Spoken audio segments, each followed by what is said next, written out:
Shalom, salam sukacita bagi kita semua. Kiranya damai sejahtera dari Roh Kudus selalu melingkupi kehidupan kita. Mari kita ucapkan terima kasih untuk Tuhan kita, Yesus Kristus. Karena atas kasih dan anugerah-Nya lah kita boleh ada sampai hari ini. Sebelum kita mendengarkan renungan firman Tuhan hari ini, marilah kita berdoa.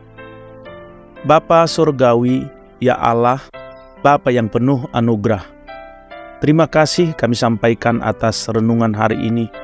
Kami bersyukur karena Engkau telah memperlihatkan kepada kami bahwa gereja adalah milik-Mu.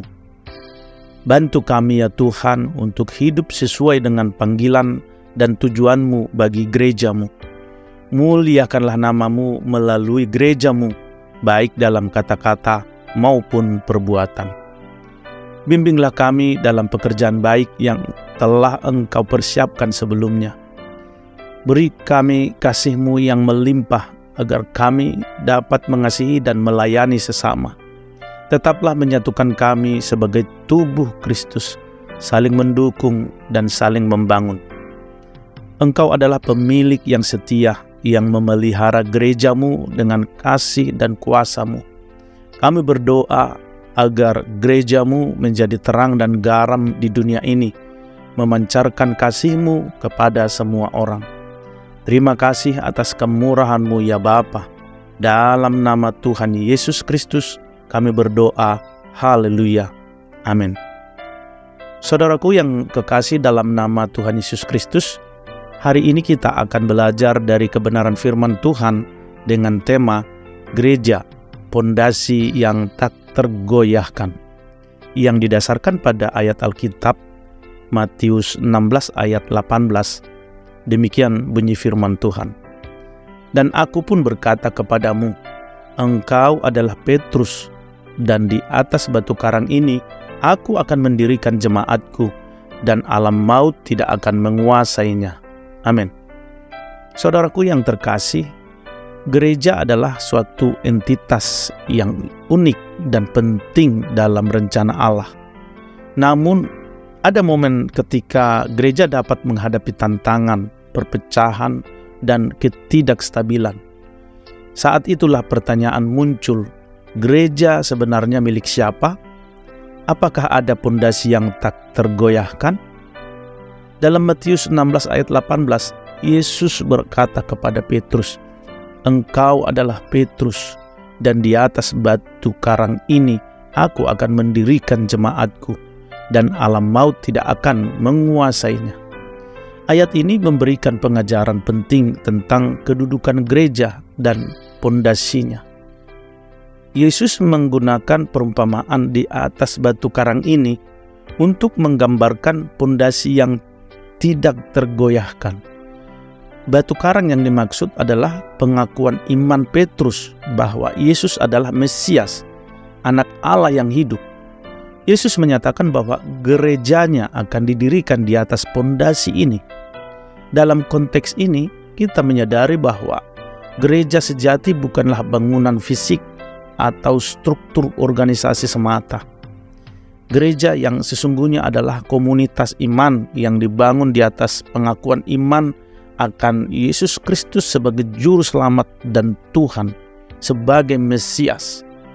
Pengakuan iman ini menjadi dasar yang kokoh, pondasi yang tidak tergoyahkan bagi gereja.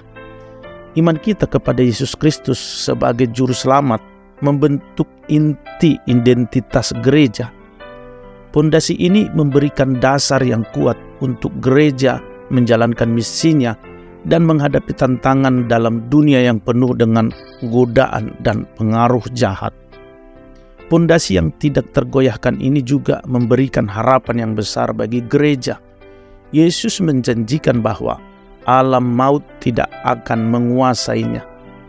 Meskipun gereja mungkin mengalami pergumulan dan perjuangan, kekuatan maut tidak akan berhasil menghancurkan gerejanya. Sebagai anggota gereja, kita harus memahami bahwa gereja sejati adalah milik Kristus. Yesus adalah kepala yang bijaksana dan kuasanya melimpah. Dalam kuasanya kita dapat menghadapi tantangan dan menjalankan panggilan kita sebagai gerejanya.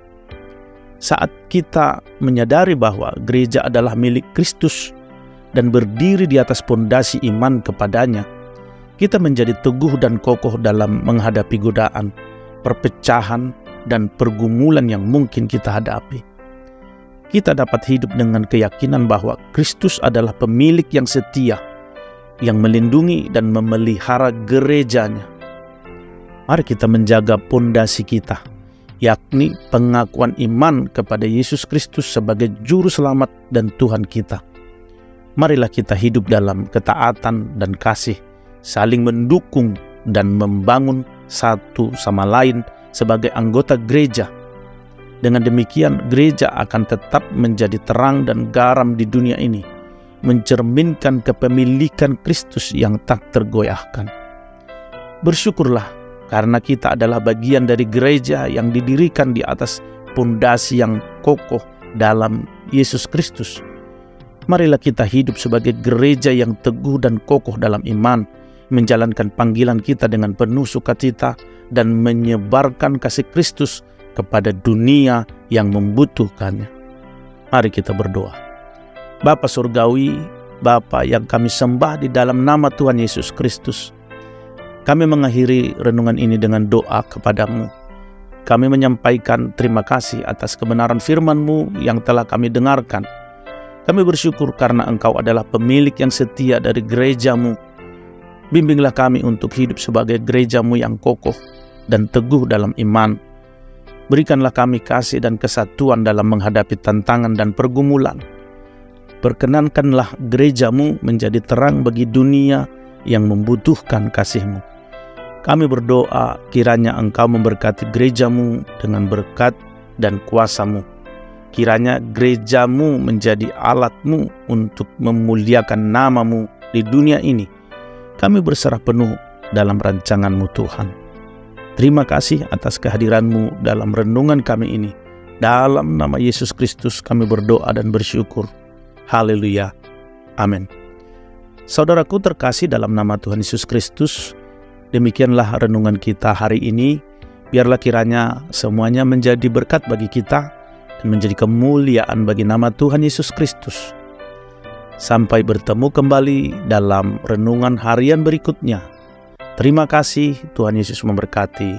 Haleluya. Amin.